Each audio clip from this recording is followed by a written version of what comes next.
Карциномата на дебелото черво е вторият по честота при мъжа след белодробния и втория при жената след рака на гърдата. В България през последните 20 години случаите на рак на дебелото черво нарастват двойно. Заболяването засяга всеки 28 на 100 000 души.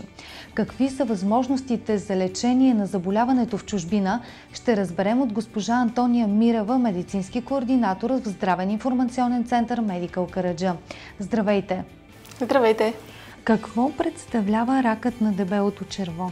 Ракът на дебелото черво или колоректалния рак засяга крайната част на дебелото черво или ректума или колона. Колоректалният карцином е една от водещите причини за смъртност по света. Какви са причините за развитието на рака на дебелото черво? Повечето от видовете рак на дебелото черво се дължат на старостта, на фактори свързани с начина на живот и много малка част на генетични заболявания. Рисковите фактори са диетата, затлъстяване, тютюнопушене, съответно нездравословен начин на живот, намалена физическа активност. Как се развива ракът на дебелото черво и какви са първите симптоми? Обикновено рака на дебелото черво започва като доброкачествен тумор, най-често под формата на полип, който по-късно прераства в рак. За съжаление, рака на дебелото черво няма симптоми първоначални. Много често симптомите се появяват тогава, когато вече шанса за излекуване е много малък. Съответно, трябва да се наблюдават симптоми, като в началото те са много нетипични, като подуване на корема, болки, дискомфорт в коремната област.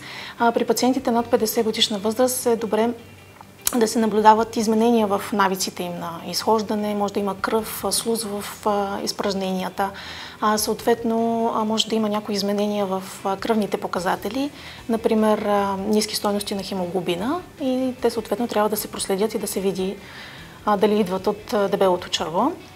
Туморните маркери са нетипичен показател за рак на дебелото черво, защото те може да бъдат в норма, а пък да има вече напреднал процес и напреднал рак на дебелото черво. А как се диагностицира заболяването? Първо, пациента след като усети някакви симптоми, трябва да посети гастроентеролог и вече лекарят след прегледа преценява какви изследвания трябва да се пуснат. Той се съобразява с тежестта на оплакванията, с възрастта на пациента, рисковите фактори.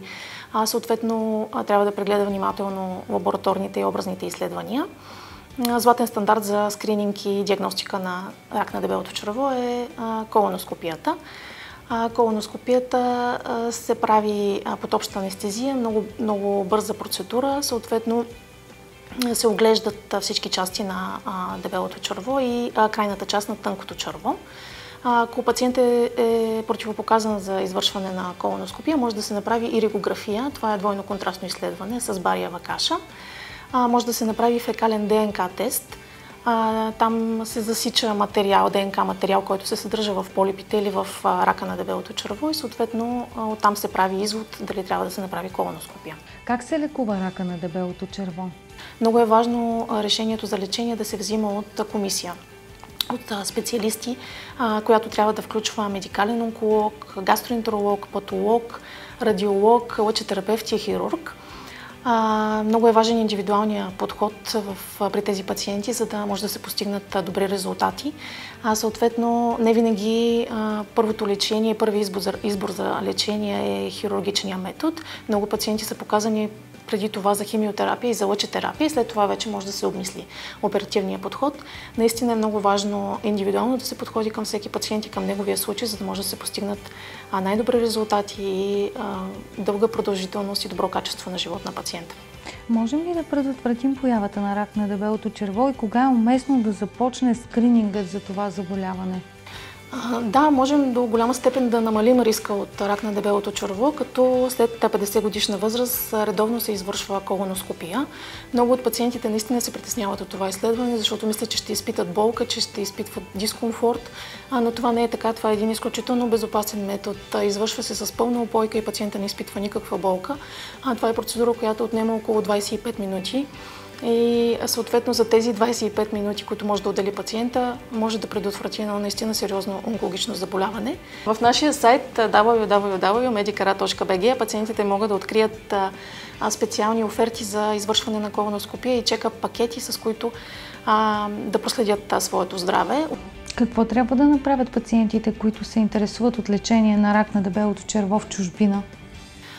Здравен информационен център Медикал Караджа може да предложи на всички пациенти с рак на дебелото черво най-иновативните и най-съвременните методи за лечение в едни от най-добрите онкологични центрове в света. При нас те получават безплатна консултация на базата на документите и изследванията, с които разполагат, и оттам могат да разберат дали са на правилния път към своето лечение.